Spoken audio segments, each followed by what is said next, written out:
Hello, it's Rebecca here from Precious Pages Papercraft, and today I'm showing a layout that I designed just for fun.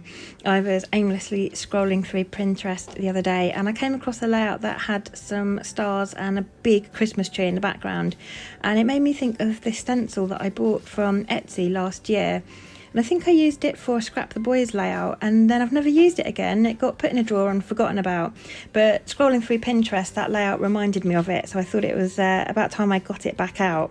And it's a really cool stencil. It's got lots of different Christmas tree shapes, and it's got another A4 section with it as well that is like a whole forest, like a whole line of trees. And the lovely lady also sent me all the sort of internal parts of the trees as well. And I've used some of those on layouts. I've either painted them or covered them in a glitter or something and used them. And I think it was only about £5, so I got loads for my money there, but I do love this stencil. So I'm using it with a Distress Oxide in Rustic Wilderness and a round blending brush. I'm just using circular motions to spread the ink through those stencils, and I'm varying how hard I'm pressing the ink and how much ink I'm putting on the brush so that it looks like my trees are layered and they're not all the same colour or shade. Some are a bit darker than others, so it just makes it look a bit more interesting and more like a realistic forest. And I've got a lovely big star here. I've cut this from a patterned paper from Simple Stories Jingle All the Way collection. It's a lovely sort of gingham black and red paper, really stands out against the green of those trees. And I've also, you might see in the close-ups, I've cut a star slightly bigger from a dark green basil cardstock and then stuck the two together so that the star has got a lovely little border of dark green around the edge, and I just felt like that finished that off nicely. For my title, I'm using a Bramble Fox perspective. I think it's from last year. It's I've got a set of two. I've got Joy and the word December, and they are both in these gorgeous mirrored bright red acrylic. Really stunning. I love the mirrored effect. And every time I think about making a Christmas layout, I get excited and think, oh, I've got those perspectives. And I never actually use them because I love them so much. They've sat in my stash for a whole year. So I'm really glad to have got one on a layout finally. So I've gone with Joy. I've gone for the bigger title because I'm not going to have a lot on this page. I felt like I needed a slightly bigger title just for a bit more emphasis. So I've gone with that one. And then I'm using some poinsettia stickers from the Simple Stories sticker book. I've stuck them to white cardstock and then cut them out, even though they already had a white border on them.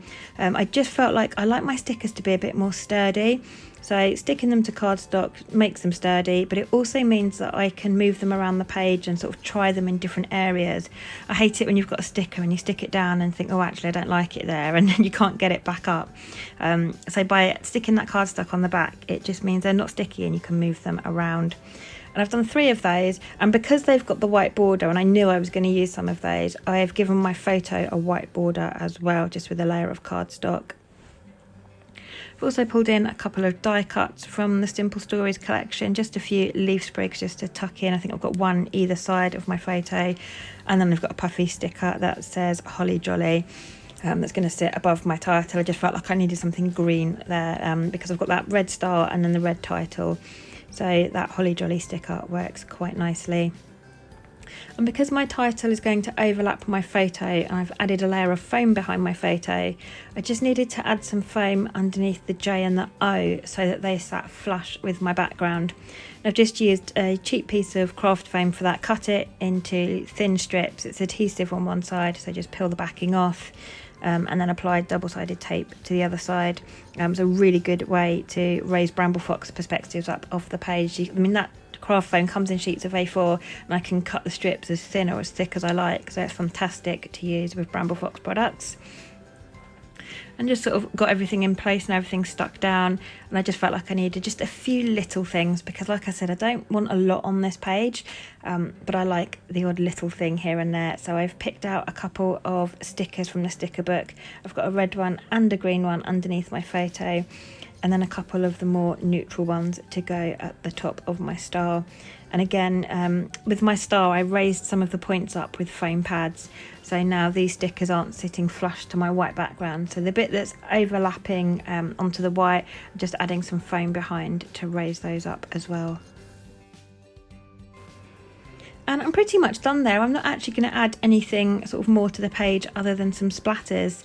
I'm going to finish off with some green splatters. This is the same Distress Oxide as I used for the trees in the background. So it's Rustic Wilderness. And I've just added that to some packaging and watered it down. And then I'm going to add some gold acrylic paint. But when I took the lid off, it exploded everywhere. Thankfully not on my layout, but it went all up my hand, all up my arm, all over my desk. So a little bit of a clean-up job there, but again, just watering this down. And this is a gold metallic acrylic paint, and it's from Hobbycraft, and it waters down really nicely and leaves really shimmery splatters. So I really love that paint. So I've gone to town adding loads of those as well, and then that is me done. So thank you so much for joining me. You can see that gorgeous mirrored perspective there. I hope you've enjoyed the layout. It was really nice just to sit and be inspired by something and sit and create a layout just for fun with no pressure. I really enjoyed this one. And it's a really simple layout that came together. I think it took me 25 minutes from start to finish, so not a long layout at all, but I really do love the way it turned out. So I hope you've enjoyed it. Thanks so much for joining me, and I'll see you next time.